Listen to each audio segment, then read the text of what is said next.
அசோக், இந்த video உங்களுக்கானது. So நம்ம லாஸ்ட்டாக போட்டிருந்த வீடியோவில் அசோக் அப்படின்ற பர்சன் ஒரு ஆஃப்லைன் ரீட்டைல் கிளாத்திங் ஸ்டோர் வந்து எப்படி சேல்ஸ் வந்து புஷ் பண்ணுறது அப்படின்னு சொல்லி கேட்டிருந்தாரு. இந்த வீடியோ வந்து உங்களுக்கானது. இப்போ ஒரு ஆன்லைன் ஸ்டோருக்கு வந்து நிறைய ஆப்ஷன்ஸ் இருக்குது. லைக் ஆன்லைன்லேயே வந்து நம்ம நிறைய விஷயம் பண்ணலாம். பட் ஒரு ஆஃப்லைன் ஸ்டோருக்கு வந்து பார்த்தீங்கன்னா குறிப்பிட்ட சில ஆப்ஷன்ஸ் தான் இருக்குன்னு நான் சொல்லுவேன். ஓகேவா? வை பிகாஸ் நம்ம வேர்ல்டு வைடாக பண்ணலாம். பட் மோஸ்ட்லி வந்து அந்த ஆஃப்லைன் ஸ்டோர் வந்து அந்த கடைக்கு பீப்புளை கொண்டு வரணும் தான் வந்து யோசிப்பாங்க. ஸோ ஒரு குறிப்பிட்ட ரேடியஸில் இருக்கவங்க மட்டும்தான் நம்மளுடைய கஸ்டமர்ஸாக பொட்டென்ஷியல் கஸ்டமர்ஸ் ஆகிறதுக்கான வாய்ப்பு இருக்குது. சரியா? ஸோ இப்போது ஒரு 5 கிலோமீட்டர் ரேடியஸ் எடுத்துக்கலாம். ஒரு ஆஃப்லைன் ஸ்டோர் இருக்குது, ஒரு ஆஃப்லைன் ரீட்டைல் க்ளாத்திங் ஸ்டோர் இருக்குது. அதை சுற்றி ஒரு 5 கிலோமீட்டர் ரேடியஸில் இருக்கிற கஸ்டமர்ஸ் வந்து நம்ம ஃபோக்கஸ் பண்ணணும்னு வச்சுப்போம். யூஸ்வலாக ஒரு ஆஃப்லைன் க்ளாத்திங் ஸ்டோருக்கு, ரீட்டைல் க்ளாத்திங் ஸ்டோருக்கான பிராண்ட்ஸ் என்ன பண்ணுவாங்கன்னா ஆஃபர்ஸ் கொடுப்பாங்க, பை ஒன் கெட் ஒன் கொடுப்பாங்க, இந்த மாதிரி நிறைய விஷயம் பண்ணிட்டு இருப்பாங்க. What I would always says, அவங்கெல்லாம் வந்து பிராண்ட்ஸ் கிடையாது, பிஸ்னஸஸ். ஓகே, ஸோ பிராண்ட் அப்படின்றவங்க வந்து ஒரு குறிப்பிட்ட ஒரு இடத்துல வந்து அங்கேயே வந்து நின்ற மாட்டாங்க. லைக் பயங்கரமாக வந்து ஸ்கேல் பண்ணி குளோபலி ஸ்கேல் பண்ணுறவங்க பிராண்ட் அப்படின்னு சொல்கிறவங்க எல்லாமே குளோபலி ஸ்கேல் பண்ணுறவங்க தான் நம்ம பிராண்ட்ஸ்ன்னு சொல்லுவோம். இப்போ உங்கள் கோல் என்னன்றது மெயினாக முடிவு பண்ணிக்கோங்க. ஃபர்ஸ்ட் வந்து நீங்கள் ஒரு பிராண்டாக பில்ட் பண்ண போகிறீங்களா, இல்லை ரெவன்யூ வந்து அதிகமாக ஜென்ரேட் பண்ண போகிறீங்களா? இப்போ பிராண்டாக பில்ட் பண்ண போகிறீங்கன்னா it is a very slow process. இது நீங்கள் அட்மிட் பண்ணி தான் ஆகணும். And but it is a long term process. Okay, இப்போ நீங்கள் ஒரு பிராண்டாக பில்ட் பண்ணிட்டீங்கன்னா ஒரு சர்டன் ஸ்டேஜுக்கு மேலே நீங்கள் மார்க்கெட்டிங் பண்ணுன்ற அவசியம் கூட இருக்காது. உங்களுக்கு செம லாயலான ஒரு ஃபேன் பேஸ் வந்துடும், செம லாயலான ஒரு கஸ்டமர், ஒரு கம்யூனிட்டி கிரியேட் ஆகிடுவாங்க. ஓகேவா? பட் அது வந்து ரொம்ப டைம் எடுக்கும். மினிமம் ஒரு 3 வருஷம் 5 வருஷம் வந்து நீங்கள் உங்கள் லைஃப்பில் வந்து உங்கள் பிஸ்னஸ்க்காக, உங்கள் பிஸ்னஸில் வந்து பிராண்டுக்காக நீங்கள் கொடுக்குறதுக்கு ரெடியாக இருக்கீங்கன்னா கண்டிப்பாக வந்து நீங்கள் ஒரு பிராண்டாக பிச் பண்ணலாம். ஓகே, பட் நான் வந்து ரெவன்யூ தான் ஃபோக்கஸ் பண்ணுறேன், எனக்கு சேல்ஸ் தான் அதிகமாக வரும் அப்படின்னு நீங்கள் எக்ஸ்பெக்ட் பண்ணுறீங்கன்னா நான் சிம்பிளாக சஜஸ்ட் பண்ணுற ஒரு விஷயம் வந்து social media marketing. Social media மார்க்கெட்டிங்னா இன்றைக்கும் நிறைய பிராண்ட்ஸ் வந்து கன்ஃபியூஸ் பண்ணிக்கிற ஒரு விஷயம். சோஷியல் மீடியாவில் வந்து போஸ்ட்டோ இல்லை ரீல்ஸோ போடுறது தான் வந்து சோஷியல் மீடியா மார்க்கெட்டிங் அப்படின்னு நினச்சிக்கிறாங்க. இப்போ திகிரியில் வந்து சோஷியல் மீடியா மார்க்கெட்டிங் நம்ம புது ப்ராடக்ட் இன்ட்ரடியூஸ் பண்ணியிருக்கோம். இன்றைக்கி நம்ம நிறைய கிளைண்ட்ஸ் கிட்ட பிச் பண்ணும்போது பார்த்தீங்கன்னா சோஷியல் மீடியா மார்க்கெட்டிங்னா வந்து போஸ்ட் பண்ணுறது தானே, இல்லை ரீல்ஸ் போடுறது தானே அப்படின்னு கேட்பாங்க. இல்லை அவங்க ஒரு காலில் இருப்பாங்க, நம்ம அவங்க கூட மீட்டிங்கில் இருப்போம், இன்பர்சன் மீட்டிங்கில் இருப்போம், யாராவது கால் பண்ணுவாங்க, இந்த சோஷியல் மீடியா டீம் கூட, மீடியா டீம் கூட வந்து பேசிகிட்டு இருக்கோம் அப்படின்னு சொல்லுவாங்க. ஸோ இன்றைக்குமே வந்து நிறைய பிஸ்னஸ் ஓனர்ஸ்க்கு இந்த சோஷியல் மீடியா மார்க்கெட்டிங் பற்றின புரிதல் வந்து இந்த லெவலில் தான் இருக்குது. ஓகே, இப்போ சோஷியல் மீடியா மார்க்கெட்டிங்கிறது நான் என்ன சொல்கிறேன், இப்போ நம்ம ட்ரெடிஷ்னல் மார்க்கெட்டிங் ஒன்று இருக்குது, சோஷியல் மீடியா மார்க்கெட்டிங் ஒன்று இருக்குது. ஃபஸ்ட்டு டிஃப்ரென்ஸ் சொல்லிட்டு அதை எக்ஸ்பிளைன் பண்ணுறேன். இப்போ ட்ரெடிஷ்னல் மார்க்கெட்டிங்கிறது பார்த்தீங்கன்னா இப்போ நம்ம முன்னாடி காலத்தில் ஏதாவது ஒரு பிராண்ட் வந்து இல்லை ஏதாவது ஒரு பிஸ்னஸ் வந்து ஒரு ஆஃபர் கொடுக்குறாங்கன்னா நியூஸ் பேப்பர்ஸில் வந்து பிட் நோட்டீஸ் மாதிரி கொடுப்பாங்க. ஸோ இந்த பிட் நோட்டீஸோ இல்லை இந்த பேம்ப்ளெட்டோ கொடுக்கும்போது என்ன ஆகுதுன்னு பார்த்தீங்கன்னா, இந்த நியூஸ் பேப்பர்ஸ் வந்து நம்ம பொட்டென்ஷியல் பையர்ஸ் மட்டும் படிக்க போகிறது கிடையாது. காலேஜ் ஸ்டூடெண்ட்ஸ் படிப்பாங்க, ஸ்கூல் ஸ்டூடெண்ட்ஸ் படிப்பாங்க, வயசானவங்க படிப்பாங்க. பட் நம்ம பிராண்ட் வந்து மைட் பி ஒரு யங் பாப்புலேஷனை வந்து ஃபோக்கஸ் பண்ணி இருக்கலாம் இல்லையா? ஸோ இந்த ஸ்டேஜில் வந்து நம்மளுடைய டார்கெட் ஆடியன்ஸை தாண்டி நம்ம வந்து மார்க்கெட்டிங்க்கு அதிகமாக ஸ்பெண்ட் பண்ணுறது which is of no use. Okay, இது வந்து தேவையில்லாத செலவு. இந்த ஆட் காஸ்ட்டை வந்து கண்ட்ரோல் பண்ணுறதுக்கு என்ன பண்ணலாம்? ட்ரெடிஷ்னல் மார்க்கெட்டிங்கில் அது ரொம்ப கஷ்டம். பிகாஸ் அதனால தான் வந்து அதை வந்து நம்ம மாஸ் மீடியான்னு சொல்கிறோம். ஓகேவா?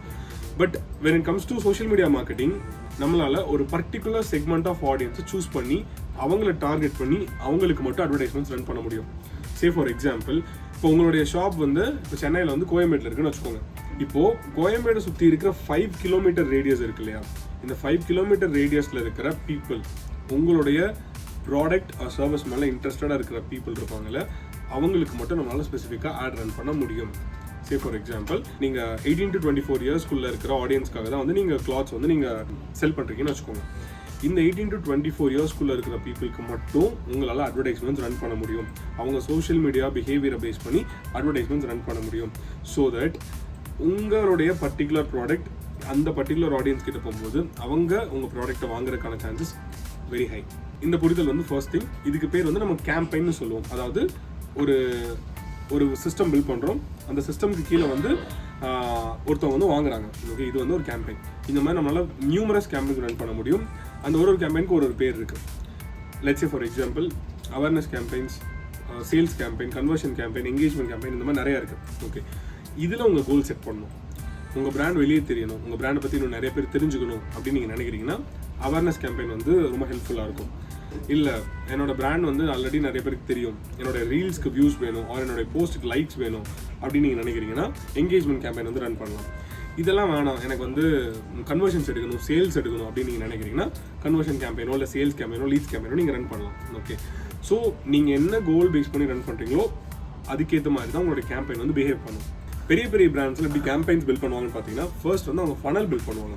ஃபனல் அப்படின்றது வந்து பார்த்தீங்கன்னா it is a series of campaigns. Series of கேம்பெயின்ஸ்ன்றது இப்போ ஃபர்ஸ்ட் உங்களுடைய பிராண்டை பற்றி பரிச்சயமே இல்லாதவங்க வந்துட்டு கண்டிப்பாக அங்கேருந்து பொருள் வாங்க மாட்டாங்க, கரெக்டாக. ஸோ ஃபர்ஸ்ட் எல்லாருமே அவேர்னஸ் கேம்பெயின் பில்ட் பண்ணுவாங்க. அதுக்கப்புறம் திரும்ப இன்ட்ராக்ட் பண்ணணும். அப்போ தான் வந்து அந்த பிராண்ட் வந்து நம்ம கூட வந்து பழக ஆரம்பிக்கும். ஸோ அப்போ தான் வந்து ஒரு ட்ரஸ்ட் அண்ட் ஆத்தென்டிசிட்டி வந்து கிரியேட் ஆகும். அடுத்து வந்து அவேர்னஸ்க்கு அப்புறம் எங்கேஜ்மெண்ட் பில்ட் பண்ணணும். அது ரொம்ப நாள் நம்ம பில்ட் பண்ணணும். அதுக்கு அடுத்து நம்ம வந்து சேல்ஸ் புஷ் பண்ணுறோம். இப்போ வந்து ஒரு ஆஃபர் நம்ம வந்து ரன் பண்ணுறோம் அப்படின்னா கண்டிப்பாக நம்ம கன்வர்ஷன்ஸ் கேம்பெயின் வந்து நம்ம ரன் பண்ணலாம். உங்கள் கிளைண்ட்ஸ் உங்களுடைய ப்ராடக்ட் வாங்குறதுக்கான ஒரு வேலிட் ரீசன் வந்து நீங்கள் கொடுக்குறீங்க. வேலிட் ரீசன் சொல்கிறத விட சாலிட் ரீசன் சொல்லலாம். So this is how social media marketing works, ஓகேவா. ஸோ இது வந்து ட்ரெடிஷ்னல் மார்க்கெட்டிங் மாதிரி ரொம்ப நம்ம காஸ்ட் வந்து பயங்கரமாக இழுக்கக்கூடியது கிடையாது. It is very cost efficient. Okay, social media marketing பண்ணுறதுக்கு அதிகமாக செலவாகுமான்னு கேட்டிங்கன்னா கண்டிப்பாக கிடையவே கிடையாது. இப்போ சோஷியல் மீடியா மார்க்கெட்டிங் பண்ணுறதுல 2 டைப் ஆஃப் எக்ஸ்பென்ஸ் இருக்குது உங்களுக்கு. எக்ஸ்பென்ஸ்ன்னு சொல்கிறத விட இன்வெஸ்ட்மெண்ட் சொல்லலாம். ஃபர்ஸ்ட் வந்து நீங்கள் ஹையர் பண்ண போகிற social media marketer, social media agency or branding ஏஜென்சியோட சர்வீஸ் சார்ஜ் அது தனியாக இருக்கும். அடுத்து செகண்ட் வந்து பார்த்தீங்கன்னா கேம்பெயின் பட்ஜெட். இப்போ நீங்கள் எந்த ஸ்கேலில் வந்து உங்களுடைய கேம்பெயின்ஸ் வந்து பில்ட் பண்ணணும்னு நினைக்கிறீங்களோ அந்த ஸ்கேலில் பில்ட் பண்ணலாம். சே ஃபார் எக்ஸாம்பிள், ஒரு நாளைக்கு என்னால் 200 தான் ஸ்பெண்ட் பண்ண முடியும் அப்படின்னா நீங்கள் 200 ஸ்பெண்ட் பண்ணி நீங்கள் மாதம் ஃபுல்லாக ஒரு 6000 வந்து உங்களுடைய ஆடை ஃபுல்லாக முடிக்கலாம். ஆனால் அந்த ஸ்கேலுக்கு ஏற்ற மாதிரி தான் உங்களுக்கு ரிசல்ட்ஸ் கிடைக்கும். இதே ஒரு நாளைக்கு 5000 6000 ஸ்பெண்ட் பண்ணுற பிராண்ட்ஸ் எல்லாம் கூட தெரியும். அந்த மாதிரி பிராண்ட்ஸ் எல்லாம் கூட நம்ம ஒர்க் பண்ணிட்டு இருக்கோம். Okay, so social media marketing அப்படின்றது பார்த்தீங்கன்னா it is a vast field. அது வந்து நீங்கள் உள்ளே போய்ட்டு எக்ஸ்ப்ளோர் பண்ணி கொஞ்சம் அந்த ஃப்ரூட்டோடைய டேஸ்ட் வந்து நீங்கள் உணர ஆரம்பிச்சிங்கன்னா தான் அது எவ்வளோ வந்து ஃப்ரூட்ஃபுல்லான ஒரு விஷயன்றது தெரியும். நிறைய பிராண்ட்ஸ் வந்து இன்றைக்கும் ட்ரெடிஷ்னல் மார்க்கெட்டிங் நம்பியோ இல்லை மார்க்கெட்டிங்கே பண்ணாமல் word of mouth referral use பண்ணியோ ஆன்லைன் ரீட்டைல் ஷாப்ஸ்லாம் வந்து அப்படியே ஒரு டிகேடில் வந்து அப்படியே காணாமல் போய்ட்றாங்க. அப்படி இல்லாமல் ஒரு லாங் டேர்முக்கு வந்து நான் என்னோடய பிராண்டை பில்ட் பண்ண போகிறேன் அப்படின்னா சோஷியல் மீடியா மார்க்கெட்டிங் பண்ணுங்கள், நல்ல சேல்ஸ் எடுங்க, ரெவென்யூ ஜென்ரேட் பண்ணுங்கள். ஒரு சர்டன் ஸ்டேஜுக்கு மேலே உங்களால் வந்து ரெவென்யூ ஜென்ரேட் பண்ண முடியுதுன்னா அதுக்கப்புறம் பிராண்டிங்கில் வந்து இன்வெஸ்ட் பண்ணுங்கள். பிராண்டிங்கில் இன்வெஸ்ட் பண்ணும்போது இப்போ ஆல்ரெடி வந்து you have a very good product or else you have a very good service. இதுக்கப்புறம் நீங்கள் பண்ண போகிற பிராண்டிங் அப்படின்றது பார்த்தீங்கன்னா இட் இஸ் லைக் அ செரி ஆன் தி டாப். உங்கள் பிராண்டுக்கு இது ஒரு வேற லெவல் விசிபிலிட்டி கொடுக்கும். Okay, branding is very important, but unless and until you can afford it. Okay, so இவ்வளோ தான் ஒரு ஆஃப்லைன் ரீட்டைல் கிளாத்திங் ஸ்டோருக்கு வந்து நம்ம பண்ண வேண்டிய ஒரு விஷயம். இது பண்ணிங்கனாலே ஷியோராக வந்து சேல்ஸ் வந்து புஷ் ஆகும். அதுக்கு வந்து நான் guarantee. Thank you so much. So இந்த மாதிரி நிறைய டவுட்ஸ் இருந்துச்சுன்னா கண்டிப்பாக கேளுங்க. ஆல்ரெடி நான் சொன்ன மாதிரி இந்த மெத்தட் அன்ஸ்கிரிப்டட் அப்படின்ற இந்த பேஜ் வந்து கம்ப்ளீட்டாகவே ஒரு ஏஜென்சி வந்து நம்ம எப்படி ரன் பண்ணுறோம் ஸ்க்ராட்ச்லேருந்து அப்படின்ற ஒரு டாக்குமெண்டேஷன் ப்ராசஸ் தான். பட் தென் நிறையா ரீசன்ஸ்னால ஆப்வியஸ்லி ஒரு ஏஜென்சின்றது வந்து it is not like an MNC. Like எல்லாருக்குமே ஒரு தனித்தனி ப்ரொஃபைல் அண்ட் ரோல் இருக்காது.